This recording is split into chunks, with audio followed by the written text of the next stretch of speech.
Hello students, and welcome to your first course in your RAD 210 class, your positioning 3. The first thing that we're going to cover is the digestive system, and we're kind of going to go out of order. We're going to do digestive first so that you guys can get your competencies in fluoro. It's important that you get these done, so we're going to cover this so you have your official coursework on it, so you can go ahead and get your comps. So for this first lecture, we're going to be covering the anatomy and prep for the digestive system. We'll also be covering the liver and gallbladder in addition. So your first lecture will be the esophagus, stomach, and small bowel. There'll be a separate lecture for the large intestine, and then your third lecture will be the liver and the gallbladder. So we've divided it up to make them shorter, more palatable, and easier for you guys to digest. All right, so the anatomy of the esophagus, stomach, and the duodenum, and we're also going to cover the jejunum along with the ileum. So the PowerPoints are from an older edition, so it was in chapter 14, so please ignore the old chapter numbers here.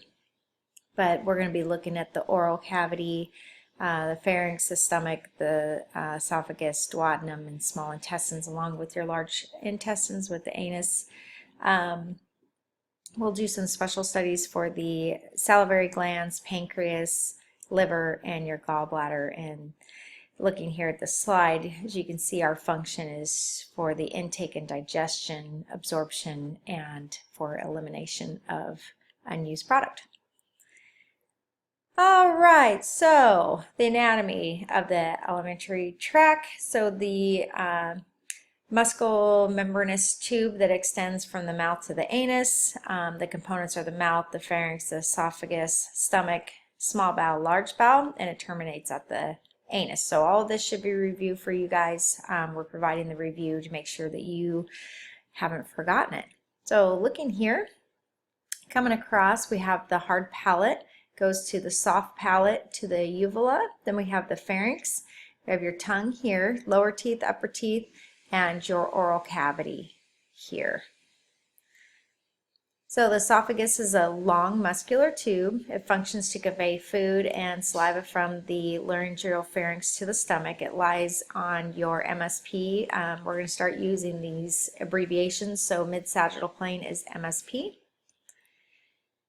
Looking here, you have two indentations in the esophagus, and one is from the aortic arch. So you will see within the esophagus a little bump, and this bump is normal. It's from the aortic arch, and I'll show it to you when we look at the actual swallowing of the barium.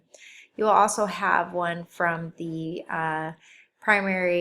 left primary bronchus in addition, so you have a little indentation from that also. So here's your heart, and there's a little dilatation at the level of about T10 where the distal esophagus goes into the stomach. The esophagus originates at C6 and passes through the diaphragm at about T10. So it joins the stomach at the esophageogastric junction at T11. So if you look at the length of the esophagus and where it dumps into the stomach, it should be at T11 where it's actually entering into the stomach. It's expanded at the terminal end, which is the cardiac atrium. Looking at a sagittal view here, or they call it a midlateral. Okay.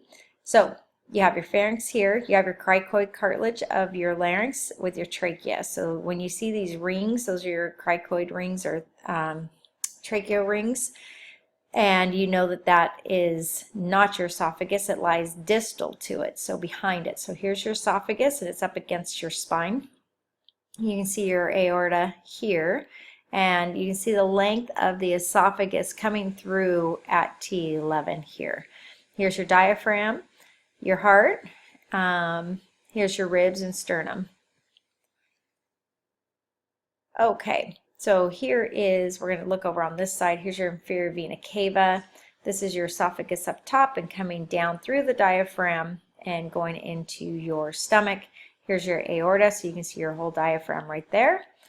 And when we're looking here at the inferior view, this is the right side. So this is your inferior vena cava with your esophagus. This is your cardiac atrium of your esophagus, and here's your aorta, and this whole thing is your diaphragm. These are the crusts that come down and anchor the diaphragm down to the spine. Here is a barium-filled esophagus, so we call this an esophagram. This is a REO position. So the marker is bugging me, it's bothering me. If you're going to put in the anatomy on fluoro studies, it's okay. I'd rather you have a marker on and have it in anatomy, but not of anatomy of concern, but put it the right way. I usually try to sneak it up here because you know you're not going to be in the anatomy up top, because you'll be able to see where the neck is. So wherever the neck tissue ends, you can slide your marker in there. Okay. So important when you do these that you have the patient drink so that you can get a full esophagus. Looking here, this is your oral pharynx, and it's coming down into your esophagus. So you can see your aortic notch right there, a little cutout. So here is your esophagus. This is a air contrast esophagram. So you can see the mucosal lining really well on this one. And you can see on this one, you can't see the mucosal lining because it's filled with barium. So here we need to see it stripped, full of barium, and one with just the air, so we can see the lining. So you can see this little aortic notch right there, and then you have your bronchial notch also. So the anatomy of the stomach. So it's a dilated sac-like portion of the digestive tract and extending between the esophagus and the small intestine. So there's 4 parts: the cardia, the fundus, the body, and the pyloric portion. So looking at the stomach, very basic view. Here's your esophagus coming into the stomach, and then you have your small intestines, which is your duodenum. Okay, a little more complicated here. Your esophagus is coming down and in, and you've got your esophagogastric junction. The cardiac orifice is what I call it. This is your cardiac atrium. It's a little dilated compared to the rest of the esophagus, so it's a little bit wider. And then you have your cardiac notch right here. So I'll point this out when I'm working with you guys. I'll say, what is this right here? And you're going to say that's the cardiac notch.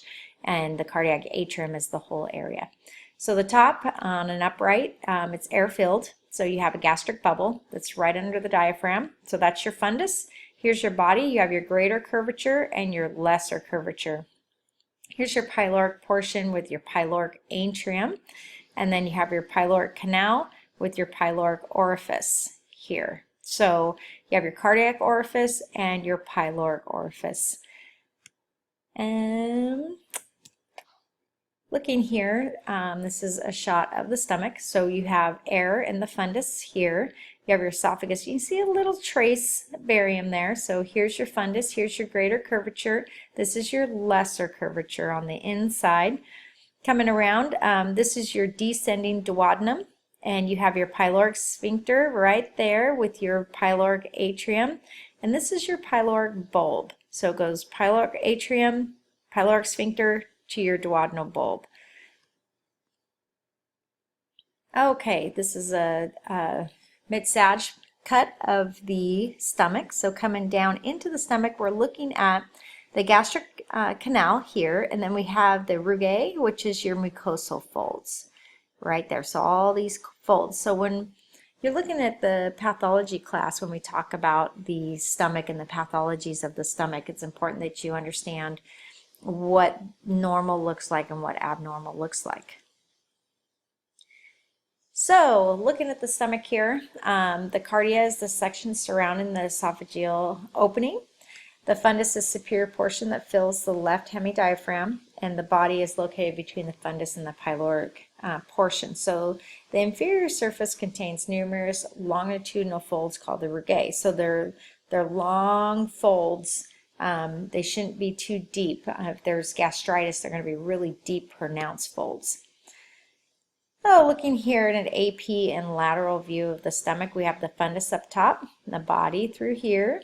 And coming down and around, you have your pyloric portion with your pyloric valve on both here. Here's your pyloric portion, and then here's your C loop coming down and around. Okay, so the last portion is the pyloric portion. It consists of the pyloric atrium and a narrow pyloric canal. So when we're looking here at the lesser curvature, it's on the right border, the greater curvature is on the left border, and you have your cardiac notch, which is the sharp angle between the esophagogastric junction. So it's the real sharp angle right by the heart. So think heart, so cardiac notch. Okay, so the entrance and exits are controlled by sphincters. So the cardiac orifice is the opening between the esophagus and the stomach. So the cardiac sphincter controls the opening. So if there's failure of the cardiac sphincter, you're going to have GERD, which is the reflux disease. And the pyloric orifice is the opening between the stomach and the small intestines. It's controlled by the pyloric sphincter. So if the pyloric sphincter fails, which it does on kids, you're going to have projectile vomiting. All right, so here you've got your cardiac notch with your sphincter, cardiac sphincter, and then you have your pyloric sphincter here. So here's your fundus body, greater curvature, lesser curvature.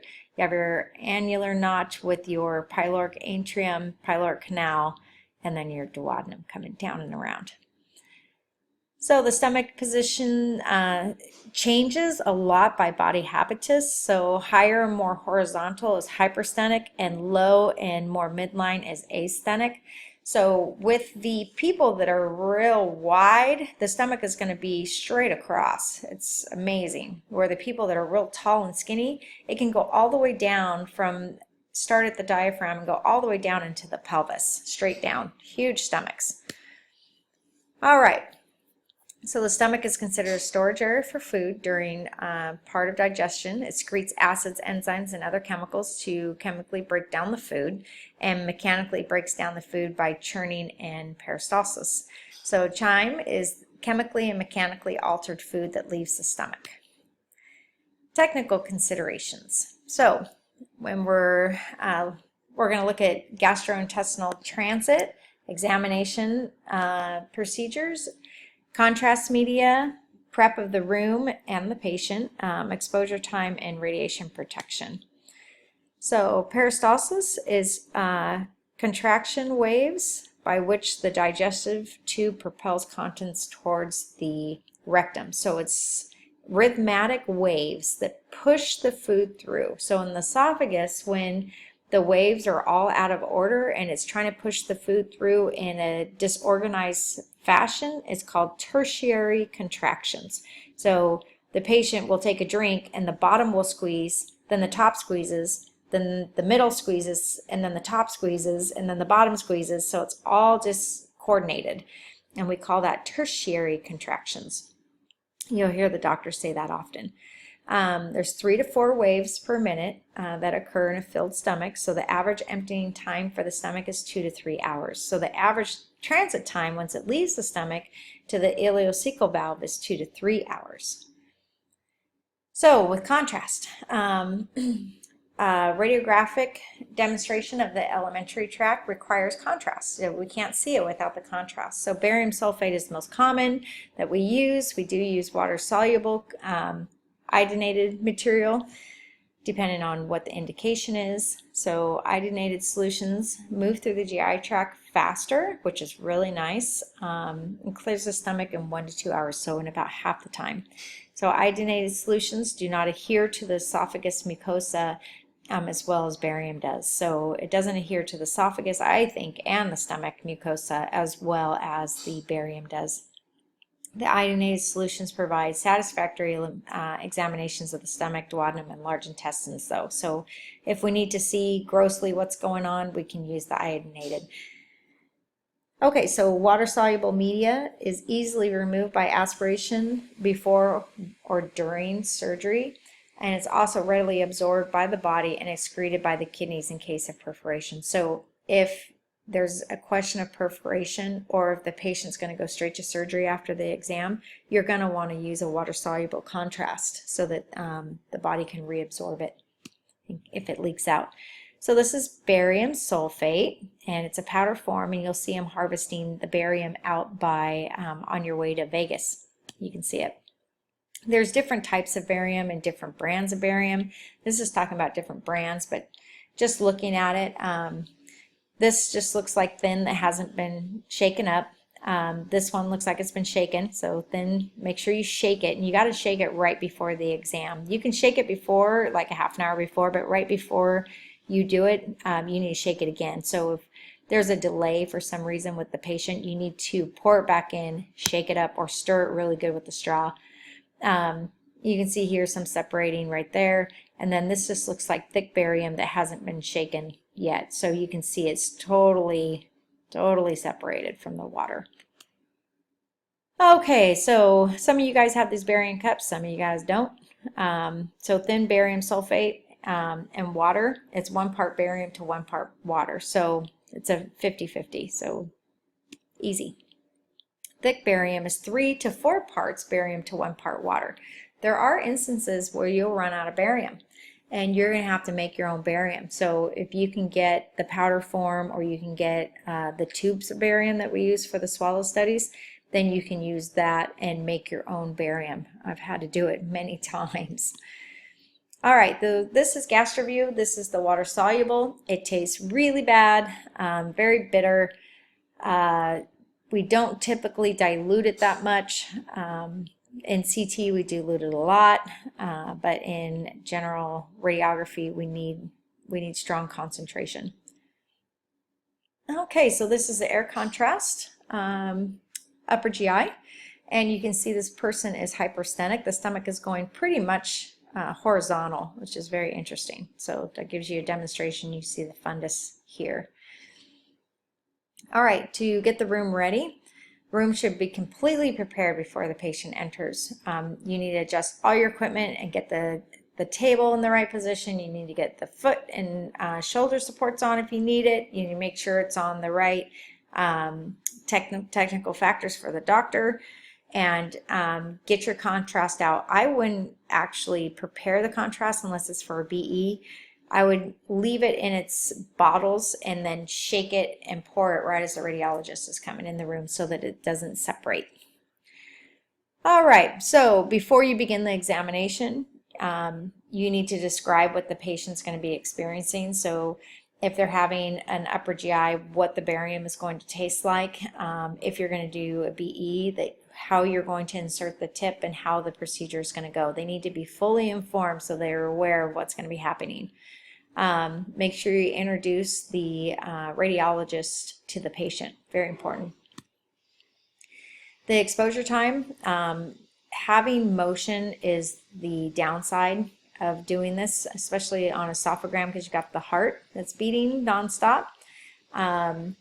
Based on where you're going and what you're going to be imaging, you need to have a really fast time. You also need to know what body habitus the patient has so that you can be sure to include all of the anatomy on your images. Know about pain medication use, know about pathologies, and know that the patient you should be doing these images on expiration. So I'd explain all that to the patient. So on an upright position, 0.1 second or less.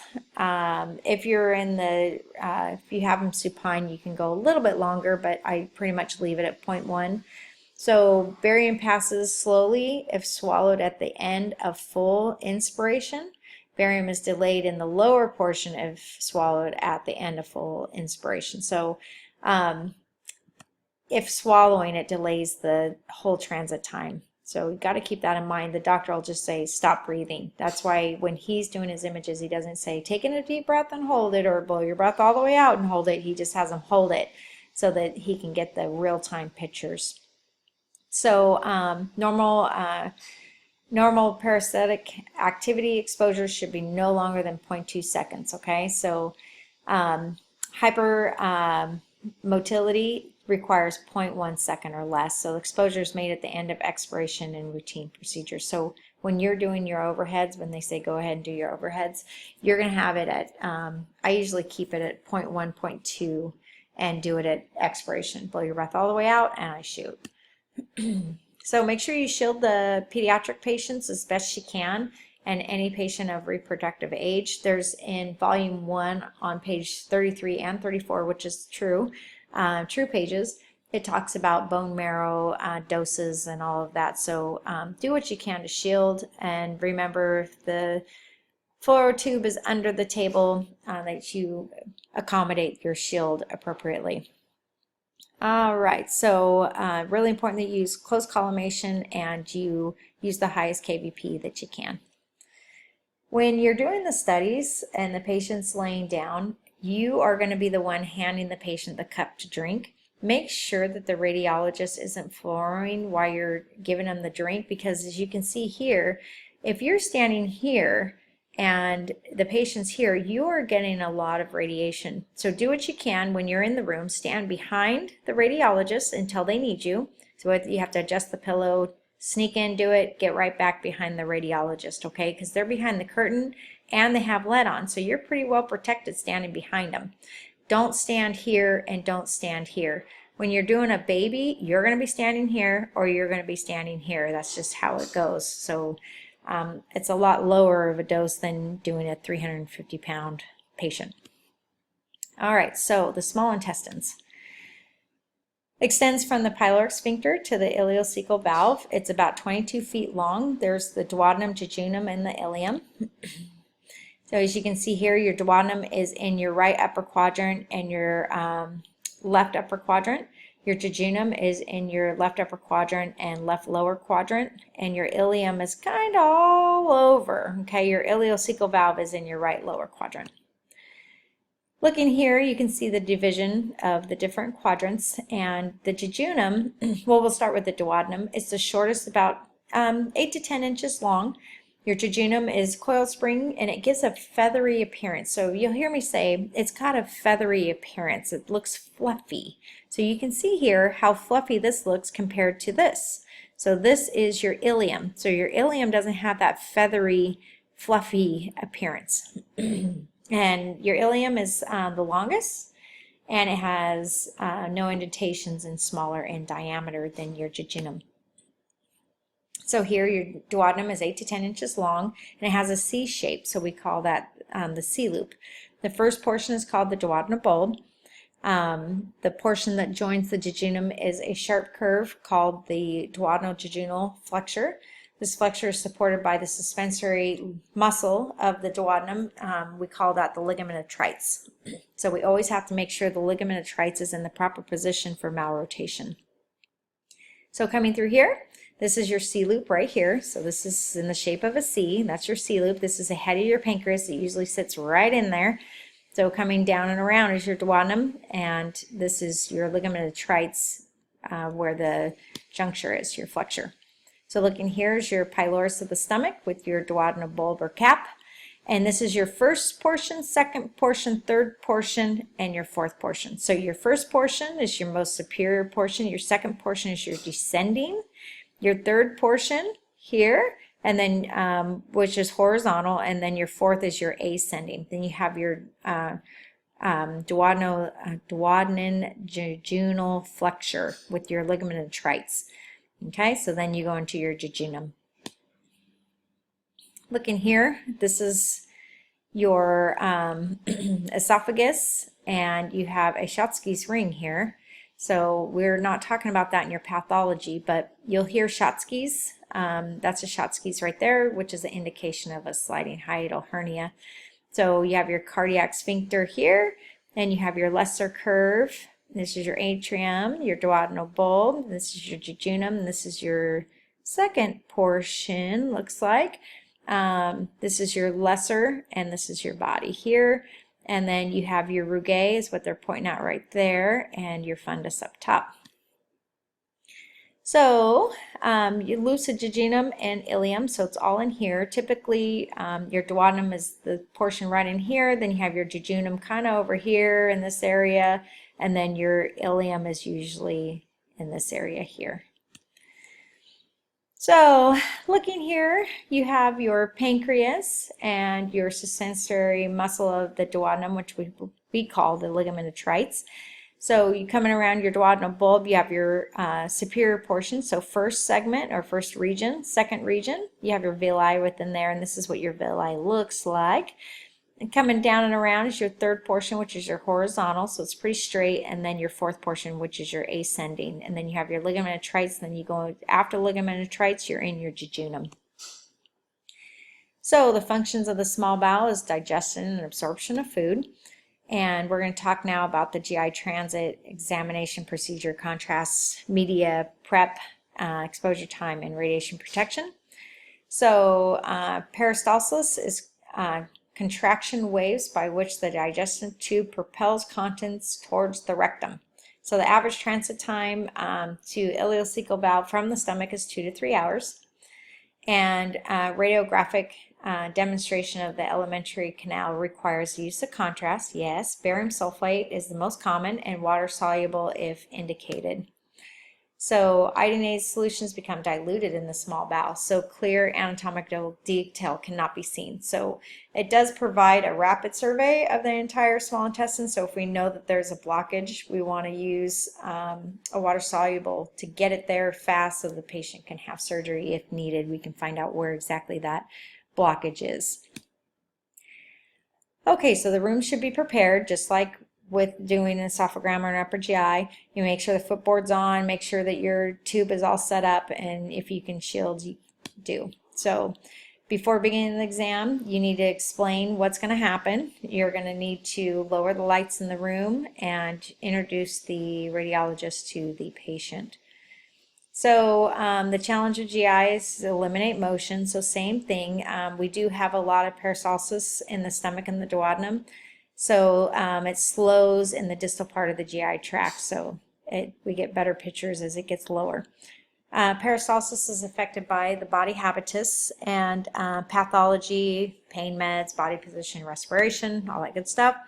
So use a 0.2, typically 0.1 if their bowel is really active, and you'll hear it, so you'll know. And if it's moving through at a very rapid rate, make sure you take your time and bring it to 0.1.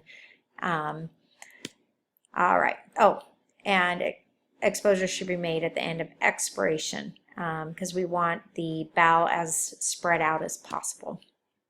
Shield whenever you can, and use close collimation and use the proper technical factors. So when you are using barium or iodine, you need to adjust your technical factors. When I was doing a lot of fluoro, we take the KVP and we bring it up to 105, 110. As our KVP, so that we could penetrate some of the barium and be able to see if there's a polyp or an ulcer or something in there. So I've noticed when I go to clinics, watch you guys, you're leaving your KVP at like 80 or 90. That's what you should be using for your iodinated contrast. So, and that's what you're shooting a KUB at. You're using 85, 90 at, 7 or 8.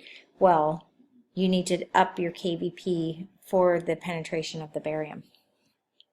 All right, so that's your first section, and we'll pick up and cover the rest.